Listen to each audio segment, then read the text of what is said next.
what we see as a state of unrest in schools at the moment. 33 students from Taita, Taveta and Kilifi counties were presented before court. And this was as the charge that was brought was that of arson in their schools. And I believe the number of schools that were represented by these 33 students was 12 schools in 2 counties. And they cited several reasons. They didn't shy away.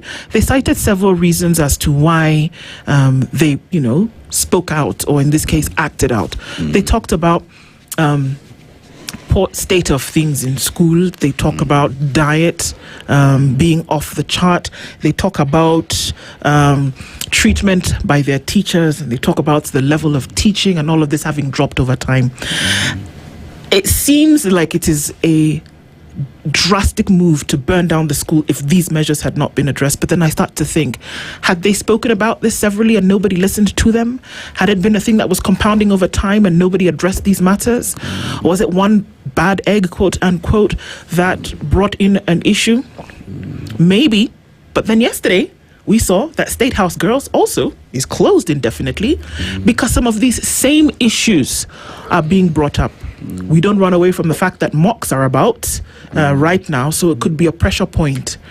But it is a situation at the moment. What is causing this unrest from where you sit, and should we take it seriously? Thank you. We have to take any incident of unrest in school seriously because, one, it endangers children. 2, potentially it could lead to destruction of property that has been accumulated by the school over a long period of time.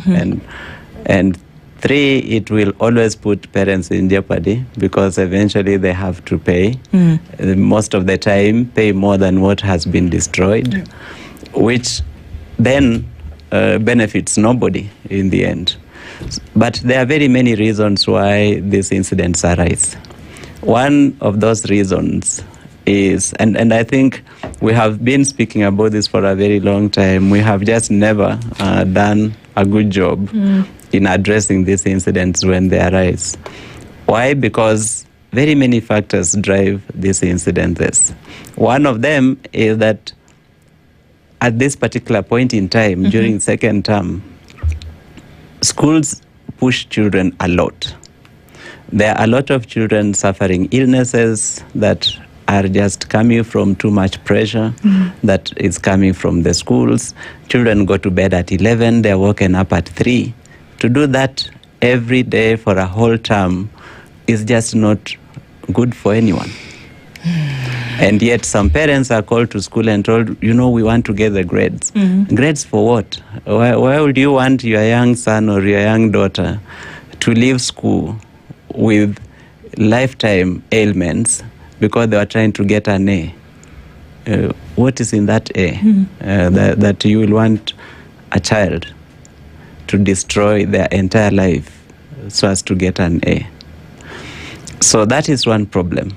Too much pressure on these learners because people want to get A's. Let's ask ourselves, who benefits from 100% A's in a school? Is it just the principal? Yeah. After that, they will sell admissions to the school because now every stupid parent will be running there to say, oh, this is the school that produces A's. For what? I taught in the university, I saw so many students who had scored A's in Form 4 come to university and drop out.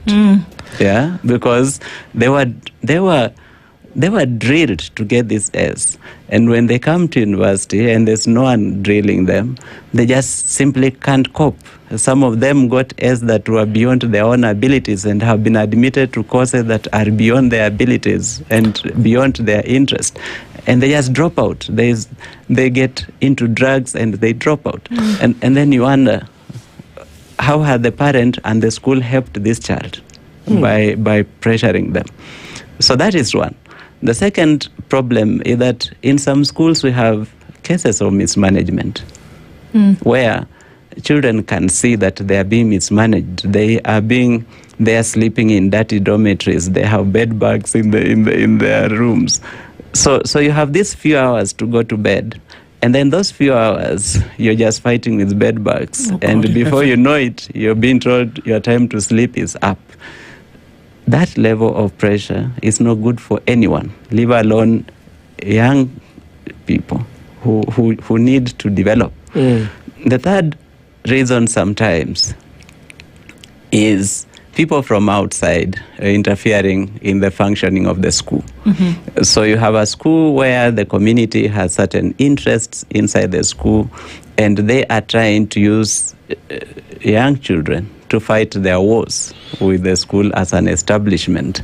And so incitement is coming from outside. So what we have always suggested is whenever there is an incident of school unrest, let it be investigated conclusively. And the individuals involved, whether they are learners or they are teachers internally trying to undermine the principal, or it is the principal mismanaging the school, or it is the community from outside who do not want the principal because he or she is trying to do certain things in a way that they don't like, and therefore they're using learners to try and fight the principal. Let the individuals involved be isolated and made responsible.